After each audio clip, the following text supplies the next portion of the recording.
Well, good afternoon, ladies and gentlemen, and a very special welcome to this month's our lunchtime historical meeting. It's wonderful to see so many expert faces here in the area which we're going to enjoy today. That is some aspects of the history of telecommunications.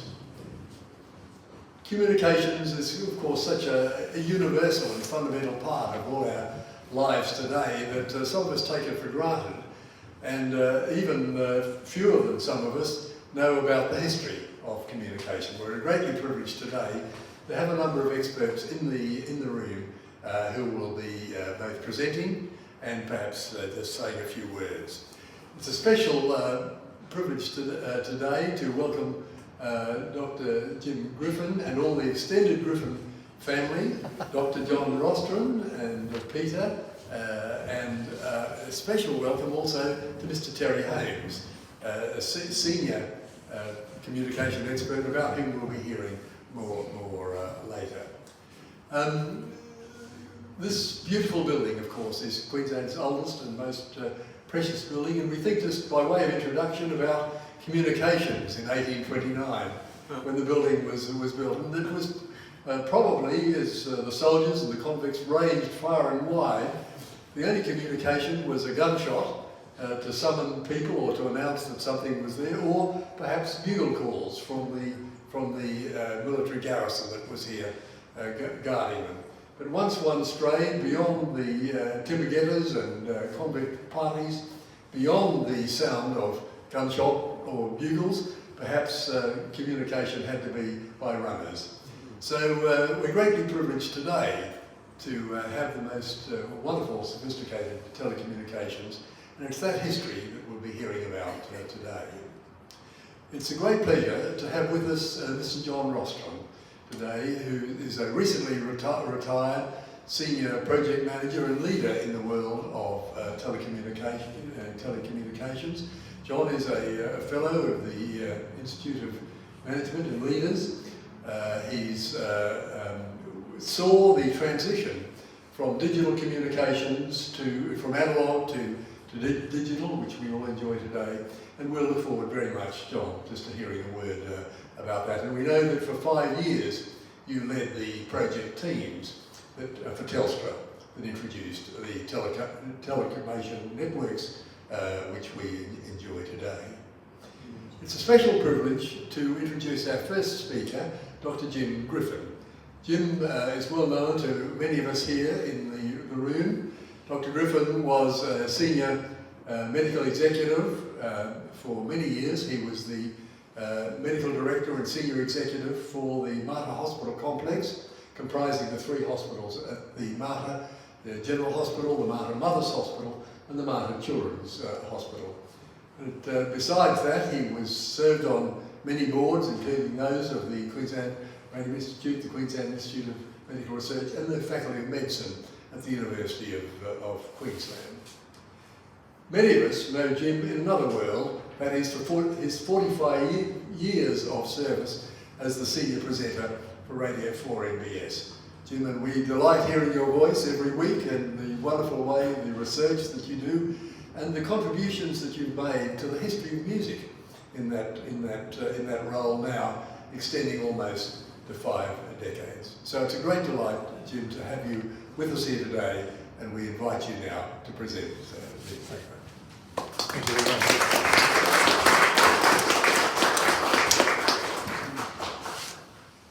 Good afternoon, Royal Historical Society members, ladies and gentlemen, and members of the younger generation too, which is great. That's terrific.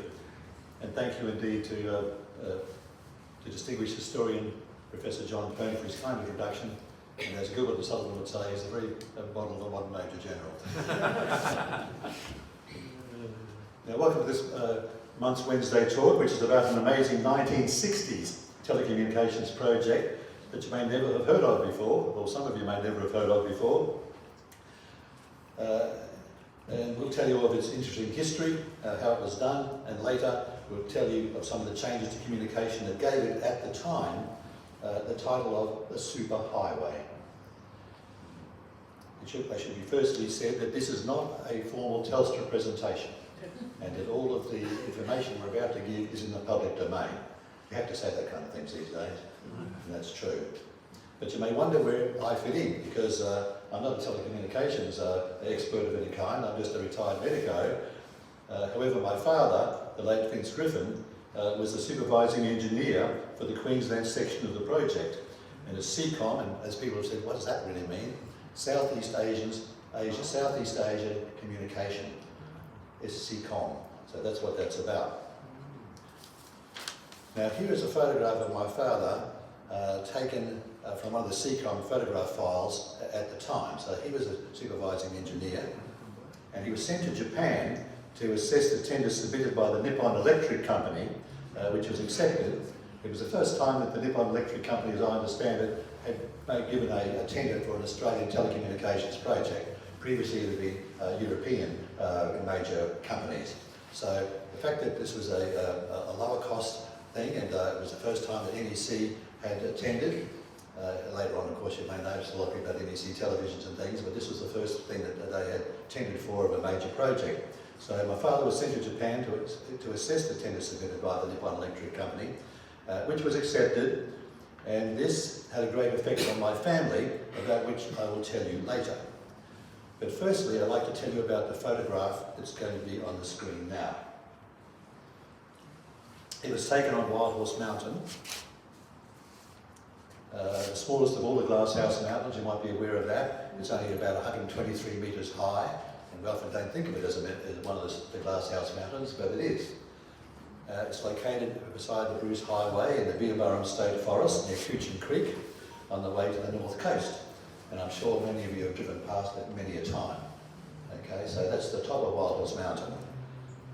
The photo was taken in 1962. It shows the engineering and surveying team at work with the better known beautiful glasshouse mountains in the background. And they're lovely. It makes it quite a picture. My father is the man leaning over the bonnet looking at the documents as a supervising engineer. The team was checking if Wild Horse Mountain was going to be a suitable location for a microwave repeater tower for the project. As many of you may know, this photograph is in the Royal Historical Society's own book, Lost Brisbane 2. I think it's page 333 or 53 at the moment. And on behalf of my family, we're going to be donating, and I'm a member of the Royal Historical Society of Queensland as well. On behalf of my family, we're going to be donating to the Society today that particular version of the framed photograph. I also wish to thank the current Vice President and former President of the Royal Historical Society, an eminent historian in his own right, Stephen Sheaf, for kindly being here today to accept the donation on behalf of the Society. Also, the President's here too, and so you can decide who's going to do it. It's really wonderful. Thank you. I'd also like to take this opportunity to thank my friend here in the audience, Steve Mockridge. Steven's about row 3 back, a former Telstra National Design engineer for mobile construction, who kindly was able, more than about 11 or 12 years ago now, to assist me to gain access to the original negative of the photograph. So that made quite a lot of difference as to what we can do, and for 11 years it kind of sat in my study in rolled up box, and I thought, no, I want to do something about this, and as a member of the Society and being in Lost Brisbane 2, it was the logical thing to do. And it was the offer of the donation that led to my being asked to talk about the photograph and about the SEACOM project. Now the photograph became the iconic symbol of the project, which is a national project in some ways, as you'll hear, and it was used in many other publications and displays, including a June 1965 Telecommunications Journal. There it is on the front of the journal. A special feature article in the Sunday Truth newspaper. It was 7 pages in length, and it was about telecommunications in Queensland. And there it is, that photograph yet appears once more. It was also in the book Clear Across Australia, which is a history of telecommunications in this country. It appears prominently in that book also. It also appeared in a 2001 review of telecommunications history in Australia, so it showed up on that. And as we know, it's in Lost Brisbane too. And earlier I was asked to give the names of the people in the photograph to make sure they were accurate, so that the photograph could be reused in the new edition of the book, which I believe will come out later this year. So that's a good thing. Now, if my information is correct, the Wild Horse Mountain photograph was also displayed some years ago in the Telstra Museum at Black Mountain in Canberra. Though that many of you may know in the industry that that's now closed for renovations. And amazingly, for several years, also in Canberra, it was on display in one of the walls of the old Parliament House in Canberra. So it's been used in quite a number of ways. And so I'm very glad that it's in the Historical Society's book, but it became the iconic photograph for the whole of the project nationally. I'm pleased to announce we have a special guest here today that Professor Pern mentioned, and that's Mr. Terry Holmes. And he was actually in the photograph. I'll just step aside to show you where. When I step away from the microphone. So we'll actually show you the picture there. This is Terry here. Terry is the last member surviving who is in the photograph. And he's there leaning over an instrument called a heliotrope. And at this point, I'd like to introduce Terry, if you like. Would you like to say a few words? Stand up and give him a bit of an application. So here's Terry Holmes. He was in the photograph. Thank you for coming today.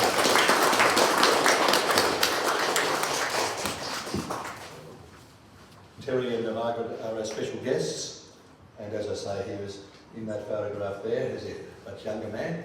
Would you like to say any words at all about the photograph, Terry? You might want to come to the microphone. You're very welcome. Perhaps at question time. At question time, that's quite okay. Well, can I ask you one quick question now? Was it posed? We'll reveal that later. Well, you're going to hear a lot of things later, okay? We're going to keep some secrets from you. Now, I've said enough about the Wild Horse Mountain photograph, so now I'd like to introduce my co-presenter, Mr. John Rostron, to tell you about the SEACOM project, its history, how it was installed from Sydney to Brisbane, and then from Brisbane to Cairns. Ladies and gentlemen, let's welcome John Rostron.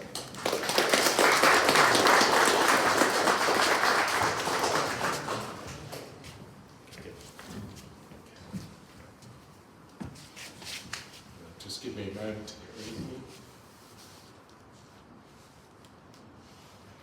Good afternoon, everyone. Before I start, I know there is a few technical people amongst you, so if I do, not being a radio person, I worked on every other technology except radio. If I get something wrong, please bring it up in question time. So I'm going to take you back, I want everyone to think back to the 1960s, and that's a lot easier for those of you who were born before then, but for those who weren't, let me set the scene. World War II had only concluded 15 years before. For us here, in the present, that would be 2010. Our society was much more conservative in outlook and still very tied to Britain. The White Australia policy was still in place, and a significant number of our immigrants came from Europe. Our measurements were in imperial units, inches, feet, yards, miles, ounces, pounds and gallons, and our currency was in pounds, shillings and pence. The population in Queensland, according to the Bureau of Statistics, in 1961 was 1.52 million, only up 15% from the previous census in 1954 at 1.32 million. We are now 5.5 million people. Many Asian countries had gained their independence, and some of their economies were starting to boom. We were not yet embroiled in the Vietnam conflict, but that wasn't far away. Our trade with Asia was increasing, as was tourism. Queensland had considerable resources, but it lacked a lot of infrastructure. The pivot to Asia and the change that would bring was inevitable.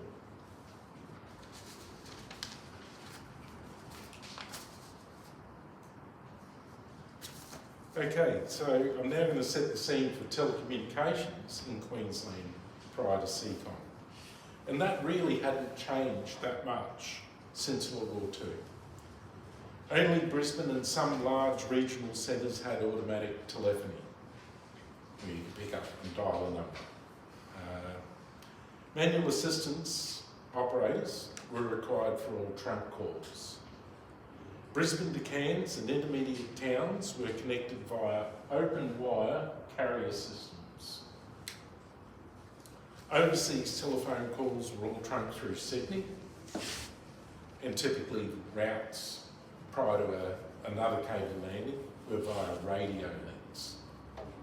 Trunk calls were at times subject to noise or fading, so you get all sorts of spurious noise on the line or just drifting off. So in 1958, several Commonwealth telecommunications authorities, equivalent to the PMG, met in London to discuss a proposal for an around-the-world submarine telephone cable system. So the first of these to be implemented was the Canada Transatlantic Telephone Cable, CANTAC, which was commissioned in 1961, so that's the far one there. And the Commonwealth Pacific Cable System, COMPACT, was finalised in 1963 through New Zealand to Sydney. In 1960, the Australian Community Telephone Plan was published, which recognised the need to modernise the network and have a high-quality backbone linking the capitals and large regional centres. In 1961-62, negotiations in Kuala Lumpur originally proposed an undersea cable of 80 channels between Singapore, North Borneo, Hong Kong and Sydney. This plan was again revised to provide an undersea cable of 160 channels, adding a section from Guam to Madang, I'll show that, and then to Cairns. Now that later change, bringing the cable in at Cairns, was argued by the then Postmaster General, Minister of Communications these days, Alan Holm, and the Director Frank O'Grady from the PMG, and resulted in approval of the overland component of the SEACOM project. Now that would have bolstered their business case if I think back to projects we've done in recent times. So there were three parts. Press on there. So the first part was a broadband microwave radio system from Sydney to Lismore, and that came from an English supplier and was a more traditional system operating on valves. And then there was a coaxial cable system Lismore to Brisbane, quite a short distance, but avoid the heavy mountainous terrain in between those places. And then a broadband microwave radio system, Brisbane to Cairns, a considerable distance. This presentation will focus on the Brisbane to Cairns section. So in addition to connecting up to the SEACOM undersea cable, the project would provide a backbone link for telephony, telex and special services, and a television link along the east coast of Queensland. Planning had already commenced for replacement of the existing open wire systems along the east coast in several phases, with additional channels for growth based on traffic surveys. The SEACOM project revised the planning requirements upward for additional channels along with the already planned TV bearer. The system was laid out with 600 channels, which is equivalent to 10 supergroups, between Brisbane and Maryborough, and 300 channels, 5 supergroups, from Maryborough to Cairns, with a route length of 964 miles, which is 1,551 kilometres in today's terms. And that was the largest project of its type at the time. There were 2 terminals, one in Brisbane at Mount Gravatt and one in Cairns, and 28 intermediate stations, 4 of which would be back-to-back demodulating, remodulating stations. And they were staffed full-time. They were Maryborough, Rockhampton, Mackay and Townsville. The other 24 sites were repeaters. So the equipment selected was manufactured by the Nippon Electric Company of Japan, NEC, and was fully transistorised for the first time in Australia, excepting the travelling wave tube, which is a specialised valve that produces the microwave radio signal. There were stringent standards that the equipment had to meet with regards to noise, fading and reliability. Each system had a standby link for redundancy, and the operating frequency of the carrier was in the 4 gigahertz range. And in fact, when I read the journal, it described it as 4,000 megacycles. So, even in technical terms, the way we express things has changed. Unusually, each channel was limited to 3 kilohertz, so that's the band for each speech circuit, and that's usually 4 kilohertz. I could not find the reason for that, except it seemed to match the specifications of the undersea cable.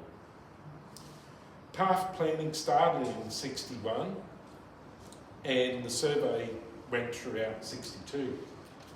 So path planning had to take into account multiple selection criteria for sites, especially the need for paths not to shoot each other.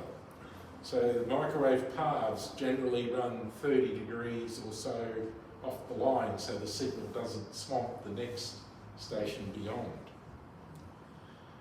And of course, microwaves are a beam of microwave energy, but of course that dissipates as it goes, and the stations need to have line of sight. And you can see there, we've got this station here and then a free zone around it where it's got to clear mountains and other obstructions.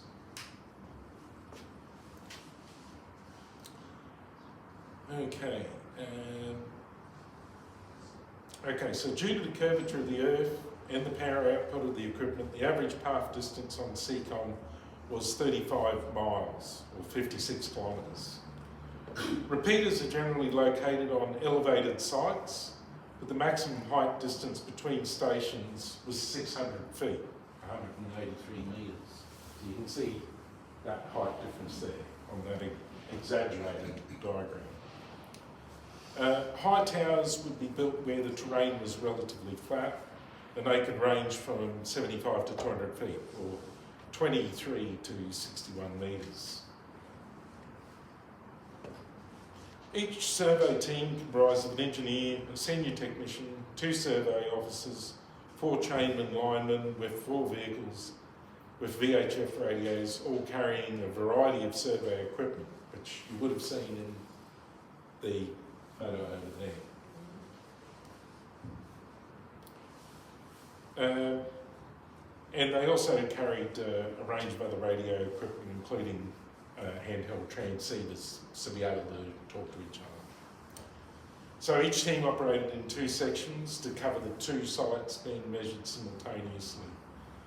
And talking to Terry before this presentation, he informed me that they undertook quite a bit of tree clearing to access the sites, something you mightn't get away with these days.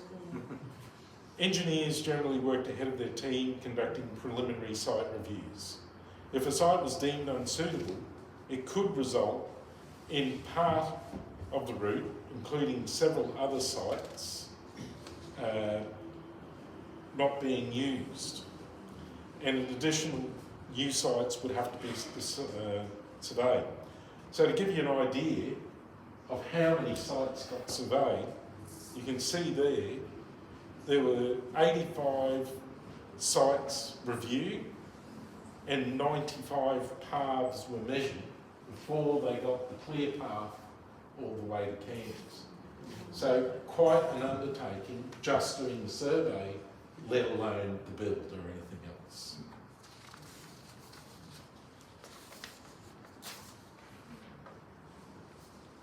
So I'll just cover the equipment in the photo.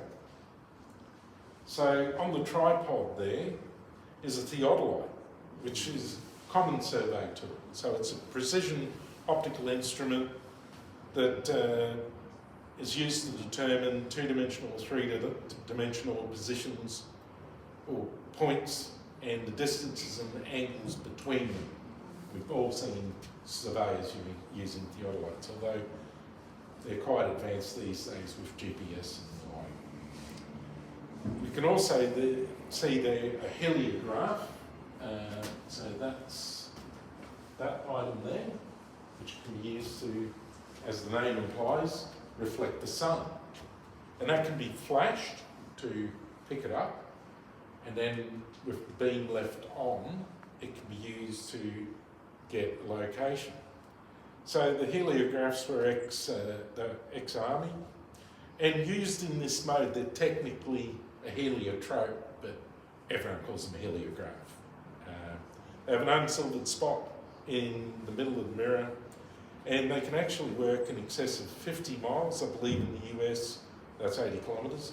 In the US, they exceeded that by a considerable distance, but it's all depending on elevation and atmospheric conditions.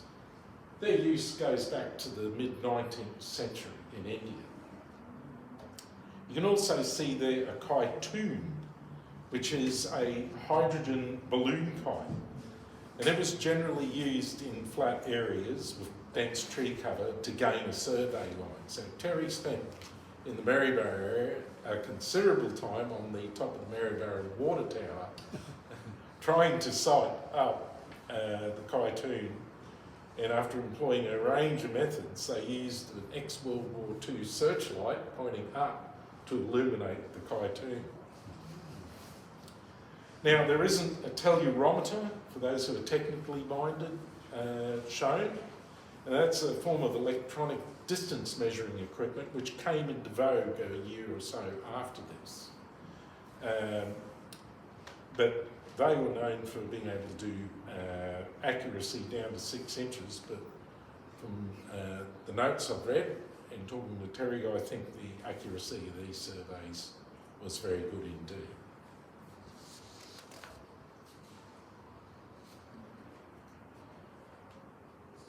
So, Jim, you were going to say? Well, probably when the time is right, you can tell us what benefits that the SEACOM project actually gave to Queensland Telecommunications, but this is more about the whole system, so you go right ahead. Sure. So SEACOM was brought into service fully in April 1966. I had a bit of discussion with one of the members of the audience who worked on it, and I think we've agreed that it was partially commissioned in places prior to that. But the grand opening, April 66. So what did we get from that? We got greatly improved call quality along the eastern seaboard. And I'll be showing you some photos here of shows that were run, so at the RNA and at the Mackay show, and I think Cairns as well. They put together some materials to demonstrate to the general public what the PMG was up to. So we also got significantly increased capacity along the route, which more or less eliminated congestion. For those of you who can remember those times, you used to have to book a trunk call at times if the route was heavily congested. And then, of course, we got direct telephonic access to Southeast Asia. And as I said before, our relationships with Southeast Asia were building.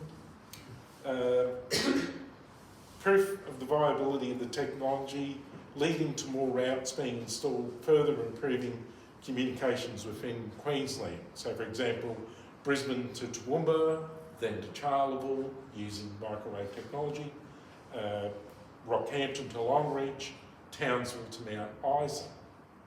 And then with the completion of trunk exchanges and improved local exchange infrastructure, we had the progressive introduction of subscriber trunk dialing from about May 67. So, and then of course, one of the benefits I think a lot of people would have really appreciated was television coverage being available along parts of the Queensland coast and later as the inland routes were completed, inland cities.